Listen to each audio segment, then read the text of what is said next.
Hare Krishna devotees, welcome to Shloka Day. Today's Shloka is Shloka number 8 of chapter 12. Mayyeva mana adhatsva. Mayyeva mana adhatsva. Mayi buddhim niveshaya. Mayi buddhim niveshaya. Nivasishyasi mayyeva. Nivasishyasi mayyeva. Ata urdhvam na samshayaha. Ata urdhvam na samshayaha. Word for word meaning, translation and purport by His Divine Grace, Srila A.C. Bhaktivedanta Swami Prabhupada, Srila Prabhupada ki jai. Mai, Mayi, upon me, upon me. eva, Eva, certainly, certainly. manaha, Manaha, mind, mind. adhatsva, Adhatsva, fix, fix. mai, Mayi, upon me, upon me. buddhim, Buddhim, intelligence, intelligence. niveshaya, Niveshaya, apply, apply. nivasishyasi, Nivasishyasi, you will live, you will live. mai, Mayi, in me, in me. eva, Eva, certainly, certainly. ataha urdhvam, Ataha urdhvam, thereafter, thereafter. na, Na, never, never. samshayaha, Samshayaha, doubt. doubt. Translation, just fix your mind upon me, Just fix your mind upon me, the Supreme Personality of Godhead, the Supreme Personality of Godhead, and engage all your intelligence in me. and engage all your intelligence in me. Thus you will live in me always, Thus you will live in me always, without a doubt. without a doubt.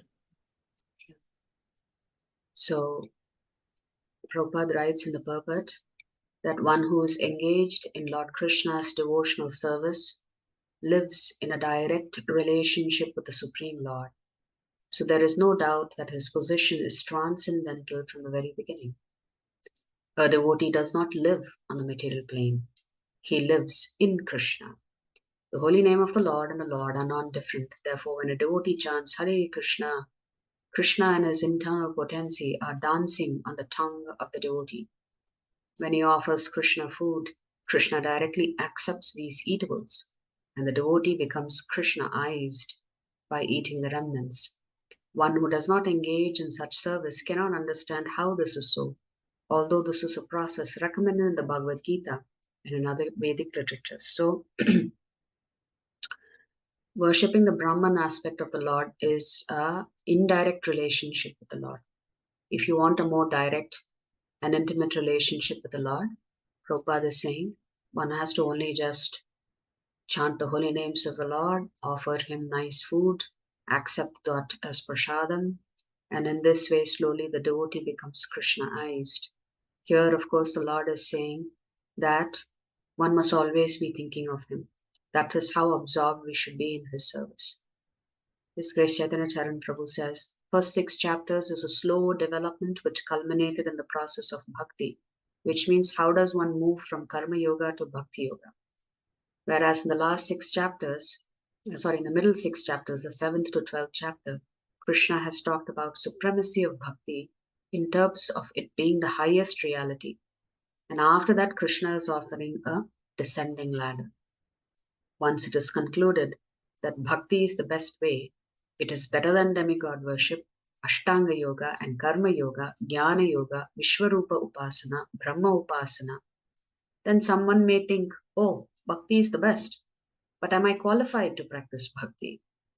Bhakti seems to be so exalted, satata yukta antamam, constantly engaged in service, constantly think of me. I'm not at that level. What should I do? So Krishna says, now I will offer you multiple levels of bhakti. It is described earlier how one moves slowly from karma yoga to jnana yoga to bhakti yoga.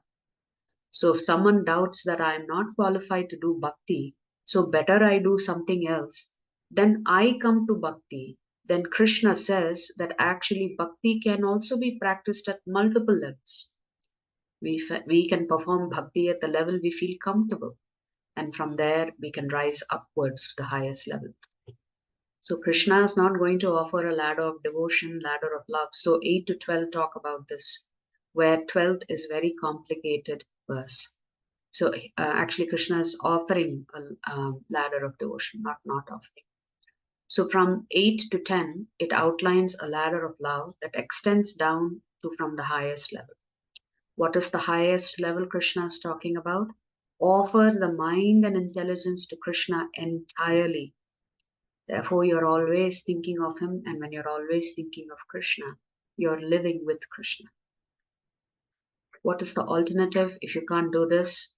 Practice sadhana bhakti to fix the mind on Krishna and thereby increase our desire for him. So when we are practicing neophyte devotees, we may think we are not qualified to do this, we are not qualified to preach, we are not qualified to do this service and that service and this service, etc., because we are not pure.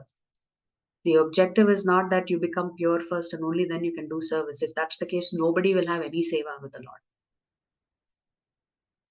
Nobody will get an opportunity to serve the Lord if you are all waiting to be pure.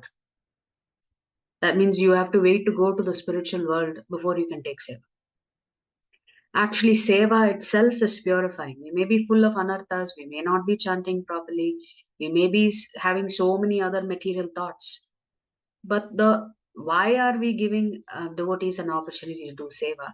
Because it's through this process of seva that one becomes purified.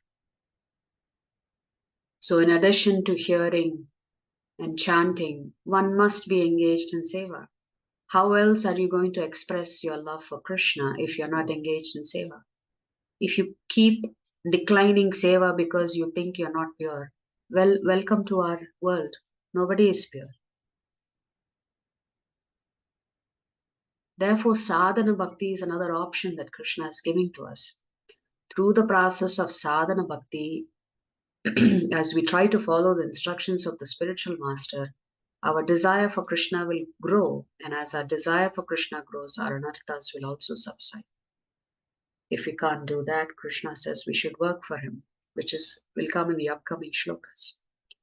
But working for him, there are two sub-levels of working for Krishna. So what's the difference between shloka 8 and shloka 9, which we will cover tomorrow? Shloka 8, Krishna is saying, your mind and intelligence has to be directly attached to Krishna. That's the fastest way you can grow in spirituality. But if we don't have a natural attachment for Krishna, then we have to practice. We have to train the mind how to fix itself on Krishna. So if the mind goes here and there, one has to try to bring back the mind to Krishna. So the best level Krishna is recommending is someone who has fixed their mind on him always. That is considered pure devotion. So Srila Prabhupada was in America, but he was not in America. What does that mean? When he left Vrindavan, he did not leave Vrindavan because Prabhupada simply carried Vrindavan with him wherever he went. So we can take a pure devotee out of Vrindavan, but we cannot take Vrindavan out of the pure devotee. So Krishna's ladder of love helps us rise from wherever we presently are, and each of us may be on different spots on that ladder. Love for Krishna may sometimes seem a distant, abstract concept, but Gita wisdom offers a systematic pathway by which we can slowly but surely attain that love. The Bhagavad Gita outlines a ladder of love that extends down from the highest level. Offer the mind and intelligence to Krishna entirely, thereby living in him. Practice sadhana bhakti to fix the mind of Krishna and thereby increase our desire for it. Work for Krishna. And we talked about these two sub-levels. Level 1 of working for Krishna is do his work, that is, render service to him. And indirect is offer him the fruits of our work. So whatever results we get from our work, we offer it to Krishna. In principle, these levels may be discrete, but in practice, we as aspiring devotees will function at different levels at different times. Sometimes you may feel you're really attached to Krishna and you see that your life is really sublime. Sometimes you fall down and you are struggling to maintain your sadhana. So it's not that we are all so expert that we sustain ourselves in one level all the time steadily. Sometimes we go up, sometimes we come down. Even in that ladder of bhakti, we go up and come down. When we do sadhana, we may be at level 2. When we do seva, we may be at level 3, 3.1. When we work and earn with the intention of donating for devotional purposes, we may be at level 3.2. The higher the level of our practice, the closer we are to Krishna. Still, whatever our present level, by diligent practice, we can gradually attain Him.